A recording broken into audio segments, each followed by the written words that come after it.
guys, this is Shagun. Welcome to the Sky Trapper, a new education learning platform. तो आज हम cover करेंगे अपना पार्ट 6 जो कि इस चैप्टर का लास्ट पार्ट है जिसका नाम है the revolution and everyday life. ठीक, तो this is the last part of this chapter. इसमें हम देखेंगे कि बदलती पॉलिटिक्स से अब लोगों में क्या क्या चेंजेस आ रहे थे, मतलब उनके पहनावे में, उनकी लैंग्वेज में, जो वो बोलते थे, उनके बुक्स, मतलब जो वो रीड करते थे चीज़ें, उन सब में क्या क्या चेंजेस आए. मतलब चैप्टर का नाम ही है पार्ट का कि the revolution and everyday life. मतलब रिवॉल्यूशनरी एक्टिविटीज तो हो रही थी लेकिन उनकी एवरीडे लाइफ में भी क्या क्या चेंजेस आ रहे थे. ठीक है, तो 1789 के बाद जैसे जैसे साल बीतते गए फ्रांस में चेंजेस आते गए. France saw many such changes in the lifes of men, women and children. Government बदलती थी, लॉज बदलते थे, तो यही सब चलता रहा.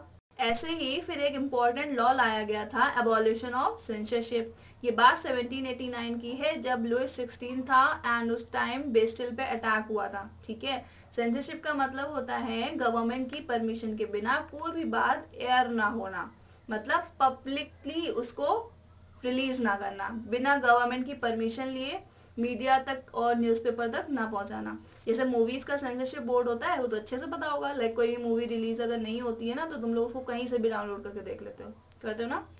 तो चलो अभी टॉपिक पे आओ. सेंसरशिप वहाँ उस वक्त मतलब किस चीज़ को बैन करती थी. देखो क्या था ना कि उस वक्त मूवीज तो थी नहीं, तो जो न्यूज़पेपर थी, मीडिया थी और बुक्स थी, प्लेस थे, ड्रामा, तो ये चीज़ें पब्लिकली नहीं रिलीज किए जाते थे बिना गवर्नमेंट की परमिशन के. तो अब ये क्या, अब लुइस 16 ने क्या किया था, वो लॉ जो था उसको अबॉलिश कर दिया था. 1789 में सेंसरशिप खत्म कर दी गई थी. राजा ने कहा भाई जो करना है करो, जो लिखना है लिखो, है ना, जो बोलना चाहते हो बोलो, तुमको मतलब अब छूट है, कुछ भी करो. मीडिया को फ्रीडम ऑफ स्पीच मिल गई थी जिसकी वजह से फ्रांस में छपने वाली बुक्स, न्यूज़पेपर, प्लेज, ये सब बाकी कंट्रीज तक पहुंचने लगे. इन सब से ये पता चल रहा था कि फ्रांस में चेंजेस आ रहे हैं. फ्रीडम ऑफ प्रेस थी जिसमें मीडिया किसी को भी अपोज कर सकती थी, कुछ भी बोल सकती थी, जैसे आज बोलती है ना, जरा सी बात का बतंगड़ बना देती है. लेकिन इससे क्या था ना कि अवेयरनेस होने लग गई थी लोगों में कि क्या चल रहा है फ्रांस में, उनके देश में क्या चल रहा है.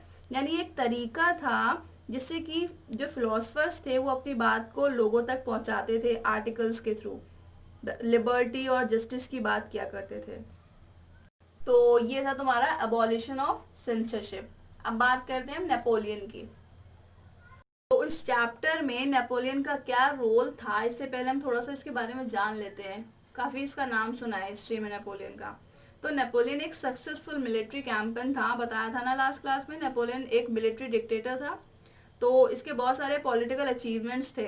He fought 60 battles in his career and lost only 7. वो सिर्फ 7 फाइट्स, मतलब जो युद्ध थे वो सिर्फ 7 युद्ध हारा था, बाकी के जीता था. नेपोलियन बहुत ही स्ट्रैटेजिकली एंड टैक्टिकली इंटेलिजेंट था. स्ट्रैटेजिकली मतलब उसकी स्ट्रैटेजीज जब वो फाइट करते वक्त यूज करता था, एंड टैक्टिकली का मतलब उसके जो आइडियाज होते थे वो बहुत ही गजब के होते थे.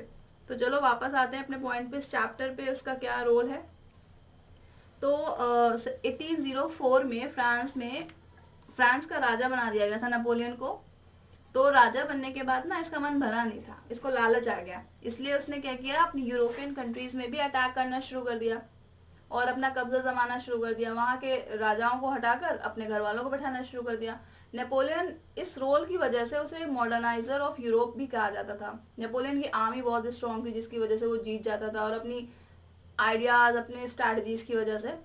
पहले तो लोग उसे लिबरेटर बोलते थे, लेकिन फिर बाद में उसका ये रवैया देखकर नेपोलियन को नापसंद करने लगे, है ना. इसके अलावा उसने कुछ अच्छे भी काम किए थे, लाइक कई लॉज इंट्रोड्यूस किए थे जिसमें से एक था protection of private property and uniform system of weight and measure. Finally in the war of Waterloo he was defeated in 1815. जो वाटरलू का युद्ध हुआ था उसमें ये हार गया था 1815 में, 1815. और देन इसके बाद इसका भी एंड हो गया. तो ये इतना बुरा नहीं था, इसने यूरोपियन कंट्रीज में कब्जा जरूर करना शुरू किया था, लेकिन फ्रांस की जनता को कुछ खास परेशान नहीं किया था. तो ये थी नेपोलियन की कहानी.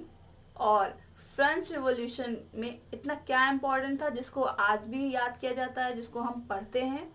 तो ये वजह थी इसकी कि जो लिबर्टी डेमोक्रेटिक राइट्स के जो आइडियाज़ हैं वो फ्रांस से ही निकल कर आए थे, स्टार्टिंग वहीं से ही हुई थी। ठीक है, स्टार्टिंग में बताया था ना कि आज हम जिस लिबर्टी इक्वालिटी की बात करते हैं, इसका जो आइडिया था ये बेसिकली फ्रांस रिवॉल्यूशन से ही मिला था। फ्रांस से यूरोपियन कंट्रीज में स्प्रेड हुआ 19th सेंचुरी तक। जो कुछ भी फ्रांस में हुआ था, जो फ्रीडम राइट्स वहाँ मिल रहे थे लोगों को, ये धीरे धीरे और भी कंट्रीज़ में स्प्रेड होने लगे थे, मतलब फैलने लगे थे इनके आइडियाज़। तो इंडिया में इस आइडिया को स्प्रेड करने वाले दो महान लोग थे जिनका नाम था टीपू सुल्तान और राजा राम मोहन रॉय। टीपू सुल्तान और राजा राम मोहन रॉय के बारे में तो ऑलरेडी पढ़ा ही होगा। टीपू सुल्तान मैसूर का रूलर था और राजा राम मोहन रॉय एक सोशल एंड एजुकेशनल रिफॉर्मर थे। इन्होंने ही ब्रह्म समाज की स्थापना की थी। तो ये तुम्हारे सिलेबस में नहीं है, this is just for your knowledge.